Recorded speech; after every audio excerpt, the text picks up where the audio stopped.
Y vamos hoy día a hablar acerca de la providencia de Dios.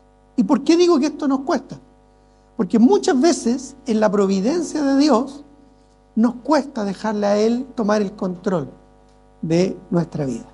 Vamos a entender un poquito qué es la providencia. Y Jonás, la historia que tuvo que vivir y enfrentar Jonás, este profeta, este interesante profeta de Israel, ¿no es cierto?, en el Antiguo Testamento, nos va a enseñar un poquito de lo que significa lo que significó para él la providencia de Dios, pero también nos va a ayudar a entender a nosotros qué significa y qué actitud tenemos que tener hacia la providencia del Señor.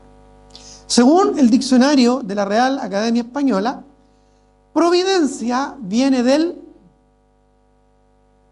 viene del griego ni del hebreo, viene del latín. Providentia es del latín. Literalmente significa antes, adelante, ¿no es cierto?, una visión. Antes, delante, visión. Es decir, una disposición anticipada o prevención que mira o conduce al logro de un fin, con un entendimiento anticipado de las cosas. Providencia, una visión anterior. Eso es lo que literalmente significa etimológicamente la palabra. Pero de ahí surge una definición teológica, y que dice que la providencia, la divina providencia, es el término teológico que indica la supervisión y soberanía de Dios y la intervención o el conjunto de acciones activas de Dios en el socorro y bien de la humanidad. Voy a repetirlo porque es una definición un poquito larga. No tienen que escribirlo todo. Ustedes mismos lo pueden buscar, ¿verdad?, por ahí. La divina providencia es el término teológico que indica la supervisión, acuérdense de esa palabra, supervisión, de supervisar, de estar pendiente, estar atento a lo que ocurre, soberanía, el poder de actuar, de interactuar, de interferir, ¿no es cierto?, e ingerir en las cosas que estoy supervisando, ¿verdad?, junto con la intervención o el conjunto de acciones activas de Dios. Ahí nos habla de un Dios presente, un Dios cercano, no un Dios lejano que ve cómo las cosas ocurren y no hace nada, sino que activo de Dios en el socorro y bien de la humanidad. Es decir, un Dios presente. Y no solo presente, activo. Y no solo activo, benéfico, que busca nuestro bien. Alguien que, en otras palabras, en términos más coloquiales, tiene el control de las cosas.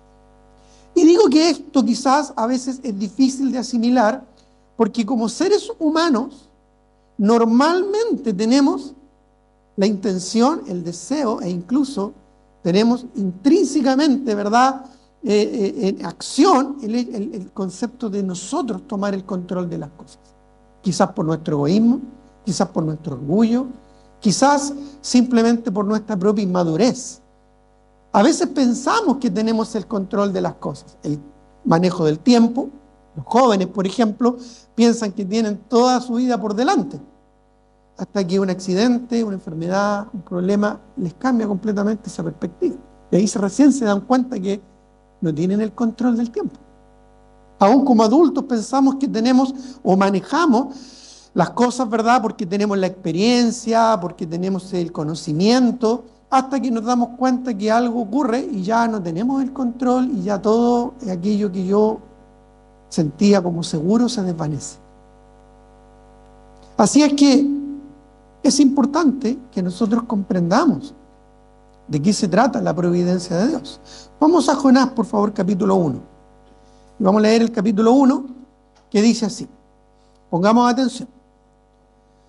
Vino palabra de Jehová a Jonás, hijo de Amitai, diciendo: levántate y ve a Nínive, aquella gran ciudad, y pregona contra ella, porque ha subido su maldad delante de mí. Si no tuviéramos más antecedentes, veríamos acá a un profeta de Dios encomendado por Dios para una tarea. La tarea de un profeta, ¿cuál es? Transmitir el mensaje de Dios, llevar el mensaje de Dios y compartirlo. Dios incluso le da el lugar específico donde tiene que ir. Pero si uno profundiza un poquito más y conoce un poquito más del contexto, va a darse cuenta de que no era tan sencilla esta encomendación, por lo menos para Jonás. ¿Por qué? Jonás era un profeta hebreo. Nínive era un pueblo pagano, y no solo eso, sino que enemigo de Israel, muy cruel en aquellos días. Entonces, Dios estaba en efecto enviando a un profeta de Israel a pregonar este testimonio, ¿verdad? Este mensaje de juicio a un pueblo pagano, enemigo de Israel, enemigo acérrimo de la nación de Israel.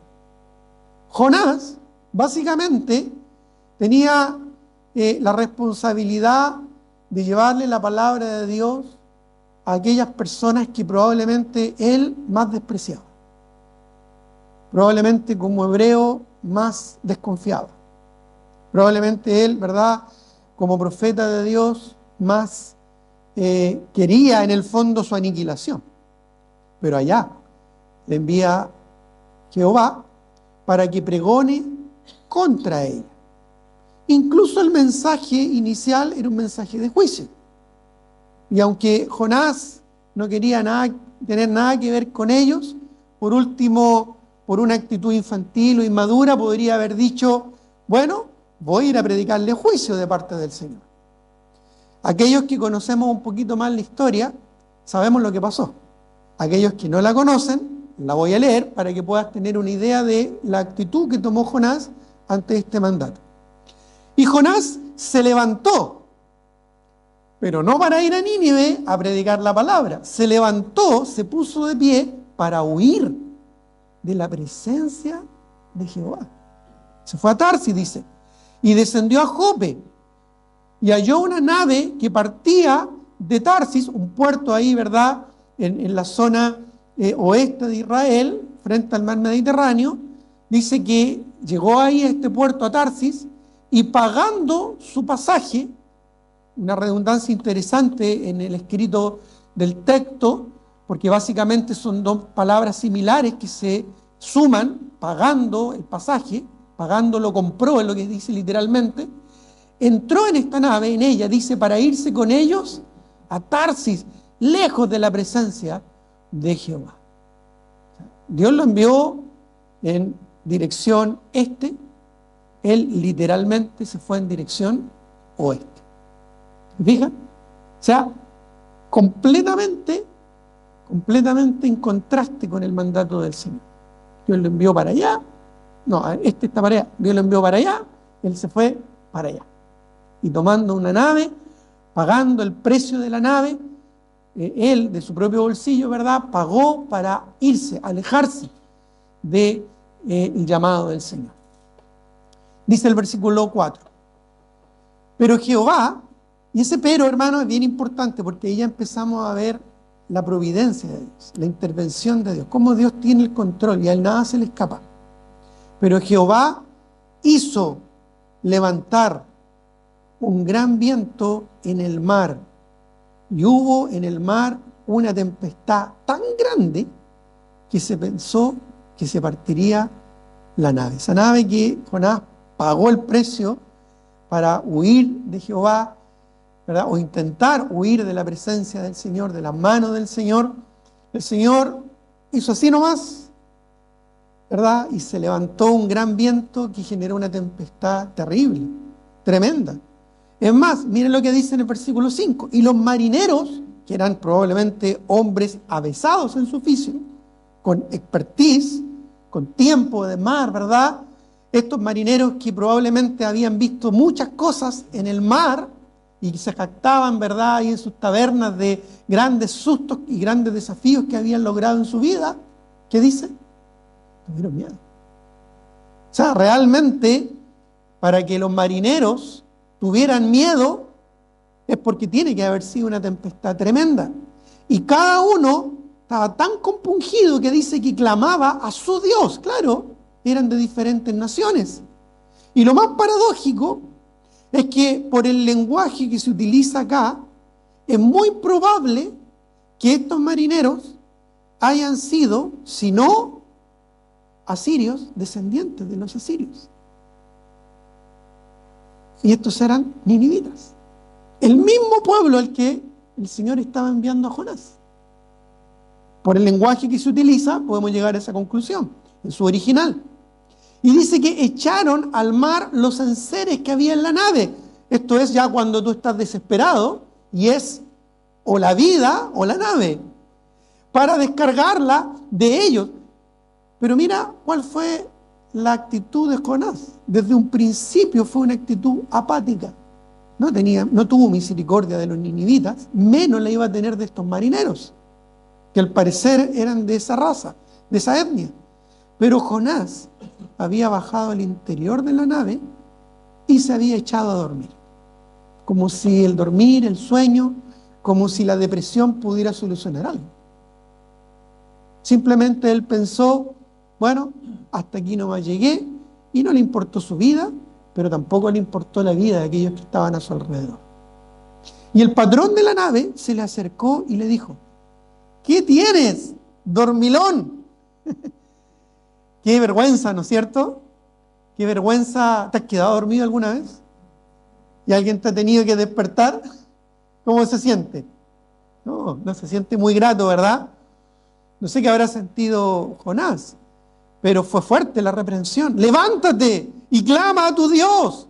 Quizá Él tendrá compasión de nosotros y no pereceremos. ¡Haz algo! Jonás no estaba muy dispuesto a hacer nada, al parecer.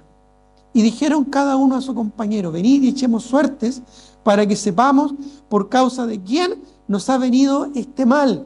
Claro, el asunto era tan grande, la tempestad era tan terrible, que tenía que haber una razón importante para aquello. Y como eran muy supersticiosos, siempre los hombres de mar son supersticiosos, dijeron: no, hay alguien aquí, ¿verdad? Hay alguien aquí que está causando, que es la razón, ¿verdad?, de que todo esto ocurra. De hecho, en términos marineros, hasta el día de hoy, por lo menos en la antigüedad, se usaba el término un Jonás, para referirse a alguien, ¿verdad?, que es el problema dentro de una situación, ¿no es cierto?, compleja, el Jonás. Bueno, echaron suertes. Y adivinen qué. Dios dice en su palabra: la suerte se echa en el regazo. Proverbio lo dice. Pero de Jehová es el resultado de ella. Por supuesto que Dios estaba ahí, en esa suerte que ellos echaron. Y la suerte cayó sobre Jonás. Entonces le dijeron, nuevamente fueron a ellos: decláranos ahora por qué nos ha venido este mal, qué oficio tienes y de dónde vienes, cuál es tu tierra y de qué pueblo eres. Y lo más triste es que Jonás sí sabía por qué estaba pasando eso. Miren lo que dice. Y él le respondió: soy hebreo y temo a Jehová, aunque quizás ese temor, ¿verdad?, no era tan real en ese momento, Dios de los cielos, que hizo el mar y la tierra. Y aquellos hombres, dice, temieron, ya no solo por la tempestad, y no solo con la angustia de que podían morir, dice que temieron sobremanera. Les agarró un terrible temor. ¿Por qué has hecho esto?, le dijeron. Porque ellos sabían que huía de la presencia de Jehová, pues Él se lo había declarado. Sabían que huía de la presencia de Jehová. Estamos hablando de marineros paganos, personas que no conocían al Dios verdadero. Y le dijeron: ¿qué haremos contigo para que el mar se nos aquiete? Porque el mar se iba embraveciendo más y más. Y él respondió: bueno, hagámosle caso al Señor, demos vuelta a la embarcación y llévenme de nuevo, ¿verdad?, a Jope, para yo poder cumplir mi misión. ¿Eso dijo Jonás? No. Él tosudamente quiso mantenerse en el control de su vida. Y es más, estando dispuesto a perderla, no quería hacer lo que Dios le había pedido. Tomadme y echadme en el mar, dice el versículo 12. Y el mar se quitará porque yo sé que por mi causa ha venido esta gran tempestad sobre vosotros. Jonás lo sabía, ¿te das cuenta? Lo sabía, entendía, pero no hacía nada correcto al respecto. Así a veces nosotros cuando enfrentamos situaciones complejas en la vida, sabemos qué es lo que tenemos que hacer. Pero por alguna razón, como Jonás, ¿qué pasa? No lo hacemos. No lo hacemos. No lo hacemos. Nos pasa una tragedia, ¿verdad? Y sabemos que tenemos que buscar al Señor y sabemos que tenemos que humillarnos ante la presencia del Señor, pero no lo hacemos. Será por nuestro egoísmo, será por nuestro orgullo, será por nuestro pecado, será simplemente por nuestra maldad. Jonás sabía lo que tenía que hacer, pero no lo hizo. Sabía que estaba haciendo mal, pero no cambió su actitud. Sabía que tirarlo al mar inclusive no iba a arreglar el problema, o por lo menos lo que Dios quería que sucediera, que era que alguien fuera a Nínive a predicar su palabra, su mensaje. Y lo peor de todo es que, aunque Jonás era indolente y apático, y llegó a decirle a los marineros lo que tenían que hacer, miren lo que dice el versículo 13. Y aquí vemos cómo Dios guía de manera increíble todas las cosas, aún a personas incrédulas, para darle una lección a su profeta. Porque en el versículo 13 vemos algo increíble. Y aquellos hombres trabajaron para hacer volver la nave a tierra. ¿Qué dice? Mas no pudieron, porque el mar se iba embraveciendo más y más contra ellos. Entonces dijeron, bueno, tiremos a Jonás. No, no dijeron eso. Entonces le dijeron a Jehová, clamaron a Jehová y dijeron, te rogamos ahora, Jehová, que no perezcamos nosotros por la vida de este hombre, ni ponga sobre nosotros la sangre inocente, porque tú, Jehová, has hecho como has querido. Los primeros frutos del profeta. ¿Te das cuenta? Dios, aún de la maldad, del orgullo, del desastre y de la depresión de estos profetas, aún así lo está usando para su gloria. Y estos hombres de mar, lejos de su tierra, hombres habituados al rigor, donde cada uno clamaba a sus dioses con una actitud pagana, se volvieron al Dios verdadero, buscando en él misericordia. Y aún tratando de alguna manera de proteger la vida de este profeta rebelde. Si esto es que Dios no tiene el control, ¿qué es lo que es entonces? Y tomaron a Jonás y lo echaron al mar, y el mar se quitó de su furor porque la tempestad no iba a parar. Hicieron lo que pudieron. Se volvieron al Señor, clamaron a su Dios, al Dios verdadero, e hicieron lo que Jonás les dijo. Y efectivamente, el mar cesó. Porque el problema no estaba en la nave. El problema no estaba en los marineros, ni en la conversión de ellos. A pesar de que hubo, ¿verdad?, una conversión. No sabemos más detalles si fue una conversión genuina y se volvieron después prosélitos, ¿verdad?, del judaísmo o al Dios verdadero, pero sí sabemos que ellos buscaron el Dios verdadero respuesta. Pero el problema no eran ellos. El tema, el título de la canción, la idea de la película no eran ellos, era Jonás. El problema se lo llevó Jonás con él, porque estaba en su corazón. No estaba en el viento, no estaba en la tempestad, estaba en él. Así que lo tomaron, lo echaron al mar y el mar se quitó. Y luego, dice el verso 16, y temieron aquellos hombres a Jehová con gran temor y ofrecieron sacrificio a Jehová e hicieron votos. Ya me imagino, volviendo a tierra, lo primero que iban a hacer estos marineros, iban a ir, ¿verdad?, a buscar al Dios verdadero. Cómo adorarle y cómo servirle. Pero, una vez más, pero, siempre acuérdate, los peros son discos pares. Hay que parar, mirar a ambos lados porque de algún lado viene algo interesante. Pero Jehová, y esto es bien interesante, tenía preparado un gran pez. No dice ahí que era ballena por si acaso, ni tiburón blanco o azul o de otros colores. Era un gran pez. No sabemos qué pez podría ser, pero sí sabemos que Jehová lo tenía preparado. Y eso no significa que Él lo creó en el momento. Significa que Dios lo tenía preparado. Es decir, Dios sabía lo que iba a pasar. Él tiene el control de todo, pasado, presente y futuro. Él lo sabe todo. A Él no se le escapa nada. Y este pez, ¿verdad?, en algún momento nació, creció, Creció tan grande como para poder tragarse a una persona. Tiene que haber sido algo gigantesco. No sabemos qué especie puede hacer. Lo que sí sabemos es que Dios lo había preparado, lo había formado, le había dado ese gran porte, le había alimentado para que ese pez fuese grande. Y dice que Dios tenía preparado un gran pez que tragase a Jonás. Esto ya estaba ya listo, ¿verdad? Pauteado, como se dice. Y estuvo Jonás en el vientre del pez 3 días y 3 noches. No vamos a entrar en el detalle si él murió y después Dios lo resucitó, o si no murió porque Dios le preservó la vida. Pero sí estuvo 3 días ahí. De esto mismo el Señor Jesucristo sacó ejemplo y tipo, refiriéndose, ¿verdad?, a ello como una señal anticipada de lo que iba a ser, ¿verdad?, la muerte de Cristo, cuando iba a estar 3 días en el sepulcro y al tercer día iba a resucitar, iba a volver, iba a regresar, ¿verdad?, del sepulcro. Y esto nos deja a Jonás como un profeta que aún en su rebeldía estableció una pauta por medio de la cual se honra a nuestro Señor Jesucristo. A mí me parece increíble que aún a pesar de lo que a veces nosotros en nuestra vida llamamos desastre, Dios cumple sus propósitos. Dios cumple sus propósitos. ¿Y sabes por qué?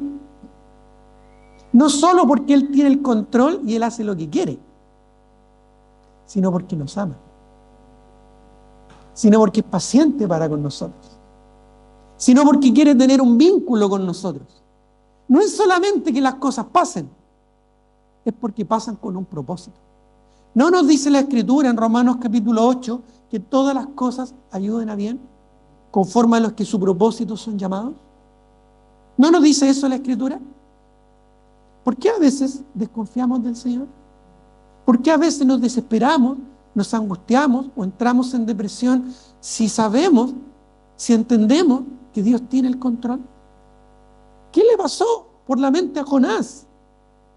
Que viendo las maravillas del Señor, siendo un profeta de Dios y recibiendo revelación directa de Dios para compartirla, porque vemos sus profecías en otras porciones de la Escritura, ahora con este mandato su corazón está amargado, deprimido y rebelde.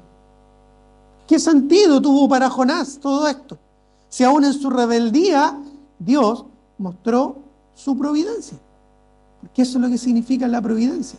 No es solo la soberanía, no es solo la supervisión, no es solo el conocimiento anticipado, sino que es el hecho de interactuar en nuestra vida, de intervenir en nuestra vida. El permitir muchas veces que las cosas pasen con un propósito. El hacer que las cosas pasen directamente con una razón. Y es allí, hermanos, amados, donde tenemos que nosotros tener un corazón quebrantado y humillado. Después, en el capítulo siguiente, vamos a ver eso en Jonás. O sea, fue necesario, lo que mencionamos, ¿verdad?, tiempo atrás, un ballenazo para que este hombre entrara en razón. Una ballena que lo comiera. O sea, eso, no sé, suena extraño, ¿verdad? No creo que ninguno aquí creo que haya tenido una experiencia. A veces veo artículos, ¿no es cierto?, que por ahí encontraron a alguien, ¿no es cierto?, que se lo tragó un pez o algo así, como de alguna manera algo interesante que ocurre. Pero que haya estado 3 días y 3 noches y que haya sido tal como lo menciona la Escritura es increíble. Dios puede hacer lo que Él quiere y como Él quiere. No te sorprendas. Dios tiene un gran sentido del humor. Él sabe muchas veces aquellas cosas, ¿verdad?, que más nos complican o cómo llamar nuestra atención. Bueno, sin duda, llamó la atención de Jonás. Lo primero que quiero que consideremos son las contradicciones de Jonás. ¿Sabes cuál es lo que significa el nombre Jonás? Todo nombre, la mayoría de los personajes del Antiguo Testamento, sus nombres en hebreo tienen un significado. Probablemente quizás tú tienes un nombre con algún significado, ¿verdad? Jonás literalmente significa paloma mensajera. ¿Qué es una paloma mensajera? Bueno, entendemos el concepto, ¿no? Una paloma entrenada para llevar un mensaje. Interesante, una paloma mensajera huyendo y pagando el precio del pasaje para no llevar su mensaje, para huir de la voluntad de Dios. Interesante, ¿verdad?, que él no quiso pagar el precio de lo que era hacer la voluntad de Dios, quizás confrontar a estos ninivitas, pero sí estuvo dispuesto a pagar el precio para huir del Señor. Era un profeta. ¿Qué es lo que hace el profeta? Proclama la palabra del Señor. ¿Pero qué estaba haciendo? Durmiendo. Y si notas, utiliza mucho la palabra descendió, porque él dice que descendió a Jope y después descendió a la parte más baja del barco a dormir. Y es así en nuestra vida espiritual cuando nos alejamos del propósito del Señor. No ascendemos, descendemos por nuestra propia negligencia. El hombre hoy en día, como ser humano, como sociedad, no está evolucionando. Los que creen en la evolución, en el evolucionismo, están muy perdidos. El hombre cada vez está involucionando, cada vez se vuelve más necio, cada vez se vuelve más dependiente, no de Dios, sino que de las cosas, ¿verdad?, que él mismo ha inventado, de su propia creación. Cada vez el hombre se vuelve más bruto. Las guerras continúan, la paz nunca llega, porque lo único que aprende el hombre de la historia es que no ha aprendido nada. Así somos los seres humanos.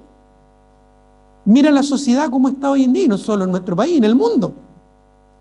Porque el mundo se aleja de Dios, porque está bajo el príncipe de este siglo, que es Satanás, en el cual los hijos de desobediencia, ¿no es cierto?, siguen en su maldad y en su pecado. El mundo no va a mejorar. Por eso es que algún día Dios lo va a tener que destruir y crear un cielo nuevo y tierra nueva con almas redimidas. Pero vemos, ¿verdad?, a un profeta negligente alejándose de Dios. Por eso es que nosotros, como sus hijos, como los hijos del Señor, tenemos que despertar, tenemos que ser entendidos de la voluntad del Señor y no tenemos que ser rebeldes a los propósitos del Señor. Otro de las contradicciones es que Jonás era un judío, ¿verdad?, pero era un judío racista, que no quería nada que ver con los ninivitas. Y a través de la historia de Israel, los israelitas han sufrido mucho racismo, aún incluso desde Egipto y aún antes. Pero aún así, hermanos, este profeta era racista, egoísta, y él no quería llevar las nuevas a Nínive, aunque eran nuevas de juicio, pero él no estaba dispuesto a exponer su vida o a exponer su mensaje, su testimonio o lo que fuera ante personas paganas y desagradables para ante sus ojos. Pero ¿y nosotros? ¿No somos evangelistas que debemos llevar el evangelio a toda criatura? ¿Cuántas veces callamos? ¿Cuántas veces juzgamos? ¿Cuántas veces, ¿no es cierto?, en vez de ir y hablar con alguien, le decimos, pensamos en nuestra mente, en nuestro corazón, no, esta persona no me va a escuchar, o capaz que se enoje? Y no cumplimos lo que el Señor nos dice. En Proverbios capítulo 10, versículo 5, no lo busquen, dice, el que recoge en verano es hombre entendido. Luego dice, el que duerme en el tiempo de la siega es hijo que avergüenza. Y a veces, como Jonás, en vez de estar despiertos compartiendo el evangelio, ¿qué estamos haciendo? Durmiendo. Durmiendo en nuestros placeres, en nuestra complacencia, en nuestra comodidad, durmiendo incluso en buscar solucionar nuestros problemas, dándonos vuelta, ¿verdad?, una y otra vez en las circunstancias de nuestra vida, pensando que somos el centro del universo y sabiendo que hay muchas almas que están yéndose al infierno. No somos muy diferentes a Jonás. Y aunque no le llamamos racismo, sí podemos llamarle egoísmo, porque no estamos realmente llevando a otros la palabra del Señor. Quizás no vamos a expresar nuestro desprecio o nuestra mala intención hacia otras personas, pero ya el hecho de no tomarlas en cuenta para no llevar el mensaje de salvación, eso es un desprecio. Eso es aborrecer, como nos enseña la Escritura. ¿Te acuerdas cuando Cristo dijo, el que aborrece padre y madre no es apto para el reino de los cielos, para ser mi discípulo? Es lo que dice allá en Lucas 14. Ahí no estaba hablando de aborrecer, ¿no es cierto?, con una mala actitud, sino que dejar a un lado o no tomar en cuenta la importancia de las otras personas en virtud de la importancia que le debemos dar a nuestro Señor. Bueno, interesante que Jonás en un momento dijo, temo a Jehová. ¿Te acuerdas cuando le dijo a los marineros? Pero, ¿qué temor era más grande? ¿El temor de Jonás o el temor de los marineros? Bueno, el temor de Jonás le llevó a decir, tírenme al mar y se acabó el problema, me muero y listo. El temor de los marineros le llevó a tratar de salvar la nave y la vida de Jonás de pasada. Y el temor a Jehová, luego que se enteraron que él era profeta del Señor y que huía del Señor y que por él estaba pasando eso, le llevó a clamar al Dios verdadero y a hacer votos y compromisos con ese Dios verdadero. ¿Sabes que a veces de los incrédulos se ve más temor del Señor que en los creyentes? Incluso el apóstol Pedro declara en una parte de la Escritura que aún los demonios creen y tiemblan. ¿Cuánto nos haría bien a nosotros temblar ante la presencia del Señor? Para obedecerle, para realmente rendirnos a sus pies. Increíble los contrastes que vemos en este breve pasaje. El temor religioso o temor transformador. El temor de la muerte o el temor de morir sin hacer la voluntad de Dios en vida. ¿No el Señor nos enseña que debemos presentar nuestros cuerpos en sacrificio vivo? No es la muerte la que soluciona todo. Es cuando nuestra vida es consagrada a Él, sabiendo que Él lo merece. Interesante además que los marineros, dentro de las cosas que dijeron, hasta incluso fueron proféticos. El profeta que no fue profeta y los convertidos que se transformaron en profetas. Porque ¿sabe de qué hablaron? De la sangre inocente. Y ese término, la sangre inocente, muy interesante, viene desde Génesis, desde Abel, y que nos recuerda a lo largo de toda la historia cómo Cristo iba a ser muerto, siendo inocente, al ser juzgado. El justo por los injustos. Nos habla de Cristo. Sí, sin saberlo, estos profetas estaban declarando, ¿no es cierto?, el cuidado que debían tener del profeta, porque no querían derramar sangre inocente. El mismo Señor Jesucristo se tomó de Jonás para relacionar la historia de Jonás con su propia experiencia en la tumba, cuando estuvo 3 días y 3 noches. La Biblia dice que Cristo fue tentado en todo, pero sin pecado. Nació de una mujer virgen, sin pecado concebido, nació toda una vida santa y murió siendo justo por nosotros que somos injustos. Fue derramada sangre inocente. Y esto fue de los mismos marineros. Él no era, Jonás, para nada inocente. Increíble cómo Dios no desecha a Jonás, sino que sigue tratando misericordiosamente con él. Dios podría haberlo dejado morir ahogado, ¿no? Listo, tomó otro profeta y se acabó el problema. Dios pudo haberlo hecho, pero no lo hizo. No lo hizo porque Dios tenía un plan, a pesar de Jonás y a pesar de su apatía rebelde, para que Jonás aprendiera la misericordia de Jehová. Finalmente, una especie de spoiler, ¿ya? El libro trata de eso, de la misericordia de Dios.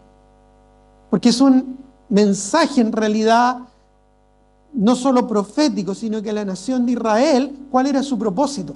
La nación de Israel fue creada para mostrar el nombre y la gloria de Jehová hasta el último rincón de este planeta.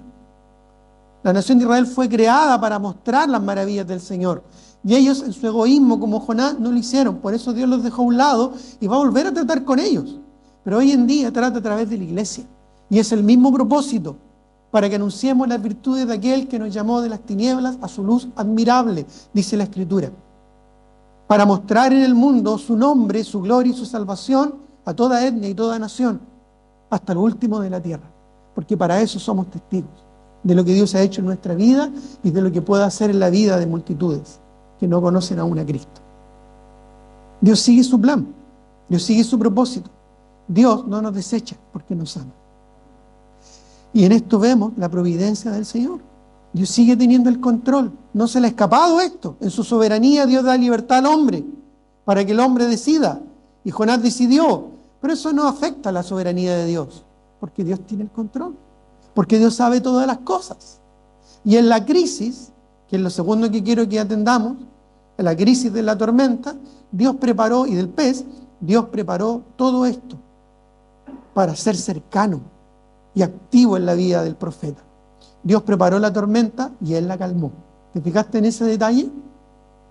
Dios preparó la tormenta y Él la calmó. Una gran tormenta puede seguirle una gran bonanza si está Dios allí.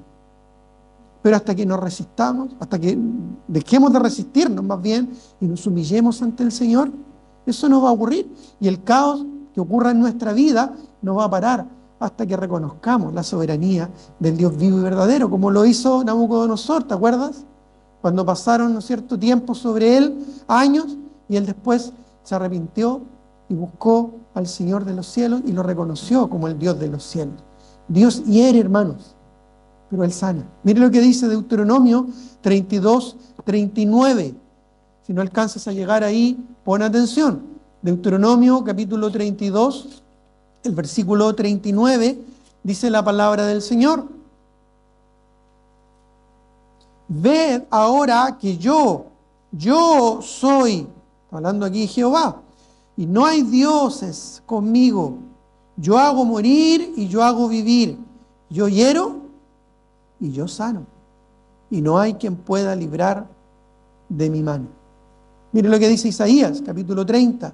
Isaías, capítulo 30, el versículo 26. Isaías, por favor, si no alcanza la lectura, pon atención. Isaías, capítulo 30, el versículo 26. Dice la palabra del Señor. Y la luz de la luna será como la luz del sol, y la luz del sol 7 veces mayor como la luz de las estrellas, de 7 estrellas, de 7 días, el día que vendare Jehová la herida de su pueblo y curare la llaga que él causó. Te puedes enojar, te puedes rebelar, te puedes olvidar de Dios, pero Dios no se va a olvidar de ti. Porque Él te ama. Porque aún en el dolor Él tiene un propósito.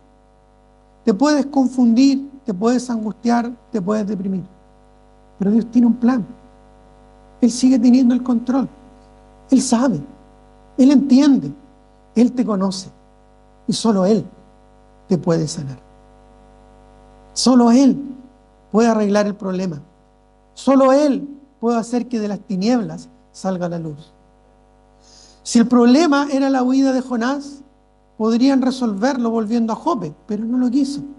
Así que Dios tuvo misericordia de los marineros, paganos, idólatras, que fueron los primeros convertidos de Jonás, y también tuvo misericordia del profeta.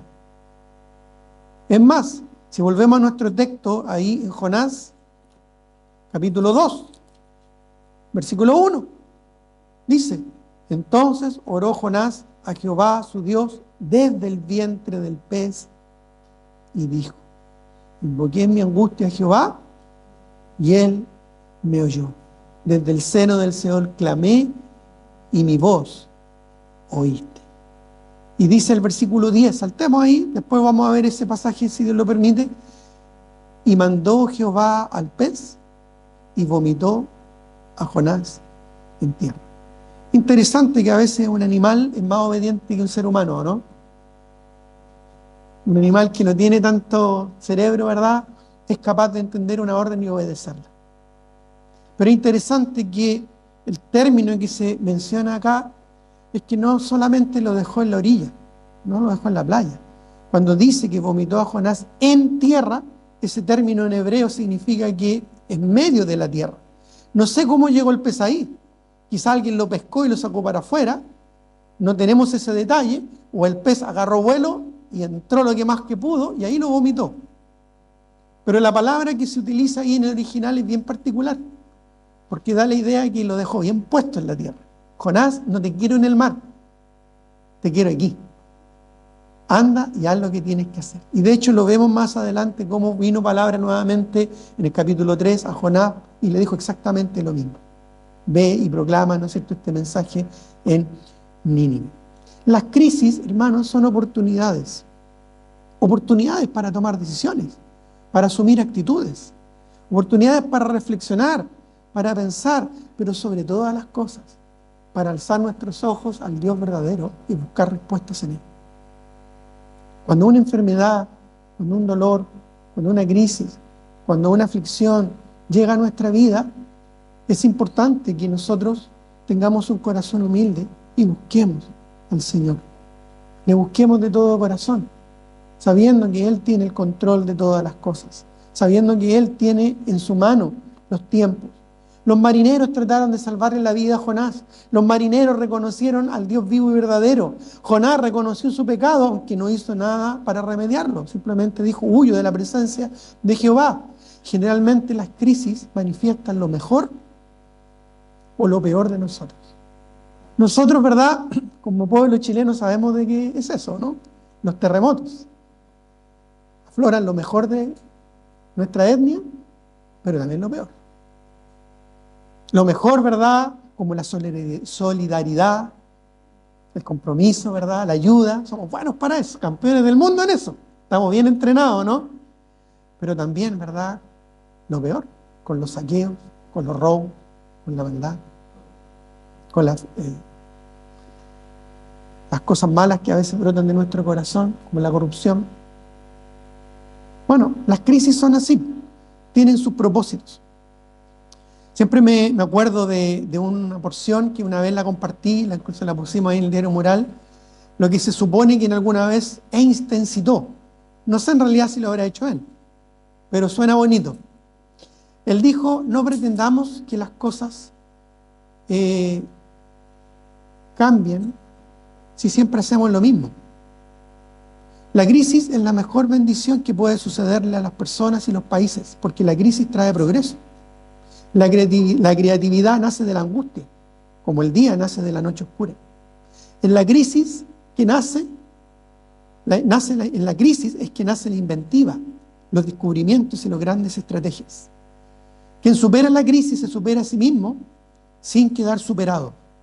Quien atribuye a la crisis sus fracasos y penurias, violenta su propio talento y respeta más a los problemas que a las soluciones. La verdadera crisis es la crisis de la incompetencia. El inconveniente de las personas y los países es la pereza para encontrar las salidas y las soluciones. Sin crisis no hay desafíos. Sin desafíos la vida es una rutina, una lenta agonía. Sin crisis no hay méritos. En la crisis es donde aflora lo mejor de cada uno, porque sin crisis todo viento es caricia. Hablar de crisis es promoverla, y callar en la crisis es exaltar el conformismo. En vez de esto, trabajemos duro. Acabemos de una vez con la única crisis amenazadora, que es la tragedia de no querer luchar por superarla. Interesante artículo que quería compartírselos, porque aún en la mente, ¿verdad?, de una persona, no sabemos si él fue o no creyente, tenía muy claro que muchas veces las crisis, como la que vivió Jonás, este ballenazo, ¿verdad?, tienen un propósito, incluso en la muerte. Jonás, como dije, quizás murió, quizás Dios lo resucitó. Muchos piensan, me incluyo, que no murió, y por eso que clamó dentro del vientre del pez. Sin embargo, él sí, tipológicamente estuvo muerto, separado de los vivos, allá en el fondo del mar, en el vientre de ese gran pez que Dios preparó para él. ¿No tiene que haber sido agradable? ¿No tiene que haber sido grato? ¿No tiene que haber sido bonito? A mí me gusta pescar, pero una de las cosas que no me gusta, mi esposa lo sabe, es limpiar los pescados. A algunos quizás les gusta, a mí no, porque es feo, no huele bien. Ni me imagino lo que experimentó Jonás ahí adentro. No quiero saberlo tampoco, ni quiero imaginármelo, la verdad. Pero no tiene que haber sido bonito. Tus problemas, mis problemas, nuestras situaciones difíciles no son bonitas, no son gratas, no son agradables, pero tienen un propósito. Si ahí está Dios, no podemos huir de su presencia. Aún si en el Seol hiciera mi estrado, dice el Salmo 119, aún ahí dice, me guiará tu diestra. Dios no solamente está ahí, Él es activo, su providencia es real, Él está ahí para nosotros. Les mencioné el término sangre inocente. ¿Sabías tú que 19 veces se menciona en la Biblia y cada una de ellas tiene referencia a Cristo? Se refiere al Señor Jesucristo. Y es nuestra responsabilidad dar testimonio de Él, de su muerte y sepultura para perdón de pecados y vida eterna. Es el deber que todos tenemos nosotros como atalayas, como pregoneros, como testigos del Dios verdadero, para que esta sangre inocente que Cristo derramó en la cruz del Calvario por nosotros, esta sangre justa, permita a los incrédulos hallar justicia verdadera, porque en su sangre somos justificados, en su sangre somos santificados, en su sangre somos salvos de la condenación del pecado. No es por mérito, no es por obras, no es por religión, no es por conocimiento, no es por experiencia, no es por lo que a ti se te ocurra. La verdadera salvación y vida eterna está en Cristo, en su muerte, sepultura y resurrección, en su sangre derramada en la cruz del Calvario a tu favor. Ahí está la salvación de tu alma. Para vivir es necesario morir. Morir a uno mismo, crucificar nuestro yo junto a Cristo para que Cristo sea real en nosotros, como decía el apóstol Pablo en Gálatas 2:20. Con Cristo estoy juntamente crucificado y ya no vivo yo, mas Cristo vive en mí. Jesús lo ilustró muy bien cuando dijo: si el grano de trigo no cae, no es sepultado ahí en la tierra, no muere y es sepultado en la tierra, no hay fruto. Así nosotros tenemos que morir, porque de modo que si alguno está en Cristo, nueva criatura es. Las cosas viejas pasaron y aquí todas son hechas nuevas. Y luego de esa muerte, en donde entregamos nuestra vida al Señor, finalmente vemos la vida, porque la muerte finalmente fue vencida por Cristo. Así como Jonás 3 días y 3 noches estuvo en el vientre del pez y volvió a la vida, Cristo 3 días y 3 noches estuvo en la tumba y volvió a la vida. Resucitó, fue vencida por Cristo, sorbida en la muerte en victoria, porque Cristo es el vencedor. Jonás no merecía vivir, menos seguir siendo el mensajero de Dios, pero la gracia de Dios se manifestó de manera increíble. Jonás también es un tipo de Israel, pueblo escogido pero rebelde. Y la ballena que tuvo el pueblo de Israel fue en el cautiverio babilónico. 70 años estuvo ahí, ¿no es cierto?, dentro de esta nación pagana, pero aún así, hombres como Daniel se levantaron para seguir dando testimonio del Dios verdadero. Pero la nación de Israel perdió su objetivo. En la santa providencia de Dios, Dios siempre cumple su propósito. Mire lo que dice el Salmo 138:8. Cuando estés en situaciones complejas y difíciles, amado hermano, nunca olvides de esto. Dios siempre cumple sus propósitos. Dios tiene un plan benéfico para nuestras vidas. Él es soberano. Y lo importante no eres tú, no soy yo, no es mi historia, no es tu historia. Lo importante es la gloria del Señor. Lo importante es Él. Se trata de Él. La vida, la muerte, la historia no se trata del hombre, se trata de Dios y su gloria, porque por algo fuimos creados por Él. Salmo 138:8 dice aquí la palabra del Señor: Jehová cumplirá su propósito en mí. Tu misericordia, oh Jehová, es para siempre. No desampares la obra de tus manos. Porque aún el apóstol Pablo en Filipenses 1:6 estaba persuadido de esto, que el que comenzó en nosotros la buena obra la perfeccionará hasta el día de Jesucristo. Dios tiene un plan, Dios tiene un propósito. Y su voluntad siempre es buena, agradable y perfecta, como dice Pablo en los Romanos capítulo 12. Ese propósito es bueno, es perfecto y aún agradable si tú lo entiendes, que viene de la mano del Señor. Dios te ama y Él interviene en nuestra vida porque su providencia es maravillosa. En conclusión, a veces necesitamos un ballenazo, ¿no es cierto? Seamos honestos, somos porfiados, somos testarudos, a veces somos egoístas. A veces es bueno que nos venga un remesón. Puede venir de muchas formas, ¿no es cierto? Los regalos del Señor vienen en paquetes diversos. ¿Sí o no? Puede ser un infarto que no esperabas, puede ser un accidente que nunca imaginaste, puede ser un problema económico, puede ser un problema familiar. Pero nunca olvides, Dios tiene el control. Dios tiene un propósito. Dios tiene un plan. Y Él lo va a hacer y lo va a cumplir contigo o a pesar de ti. Eso segundo fue lo que le ocurrió a Jonás. Pero ¿para qué necesitamos que nos traiga una ballena para entender esto? Si con la palabra del Señor no podemos entender esto, hermano, esto es más grande que una ballena. No hay ningún animal sobre la tierra que sea más grande que esto.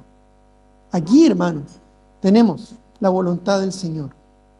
Mira, en primer lugar, porque tenemos que aprender de la experiencia de Jonás y de la providencia de Dios. No llegues a la ballena, aprovecha la tormenta. Hasta ahí todavía es tiempo. No llegues a la ballena, aprovecha la tormenta. Es como la tentación. Dios no nos va a tentar más de lo que podamos soportar. Siempre nos va a dar una salida para que podamos resistir. Hay una salida. Como cuando vas al cine y te ponen ahí, identifique lugar de salida y bueno, ahí está, listo. Quizás nadie lo hace, pero cuando viene el problema, ahí necesitas saberlo, ¿verdad? No llegues a la ballena, aprovecha la tormenta. La tormenta tiene un propósito. Si llegas a la ballena, supongamos que no aprovechaste la tormenta, y llegas a la ballena, si llegas al estómago de la ballena, con sus jugos gástricos y su desagradable olor a pescado, sé humilde y arrepiente. Dios resiste al soberbio y da gracia al humilde. Al corazón contrito y humillado, Salmo 51, no despreciarás tú, oh Dios. Si llegas al estómago de la ballena, sé humilde y arrepiéntete. Recuerda que Dios da gracia al humilde. Luego entiende que siempre, siempre, siempre Dios se sale con la suya. Por favor, entiéndelo y acéptalo. Dios siempre se sale con la suya. Tú no puedes engañar a Dios. Jamás, aunque lo intentes. Si lo has intentado, yo creo que te has dado cuenta. Dios siempre se sale con la suya. Él siempre tiene el control. Y Él siempre va a hacer que el propósito se cumpla. Nuevamente, a través tuyo o a pesar tuyo. A través mío o a pesar mío. Luego, coopera. Coopera con Dios. No te resistas a su plan de establecer su reino en el universo para su gloria. No te resistas. Porque resistirse es como el apóstol Pablo, ¿verdad? Cuando perseguía a los creyentes, es dar cosas contra el aguijón, es golpear la pared. Te vas a hacer daño. No lo hagas. Los marineros en un momento trataron de remar, pero la tormenta no menguó. Finalmente tuvieron que entregarse. Entrégate a la voluntad del Señor. Coopera con Dios, no te resistas. Su propósito en tu vida, el de conformarte a la imagen de Cristo para que demos fruto para su gloria. Aprendamos de la historia de Jonás, reconociendo que Dios tiene el control y asumiendo que su provisión es real en nuestra vida. Tengamos un momento de oración.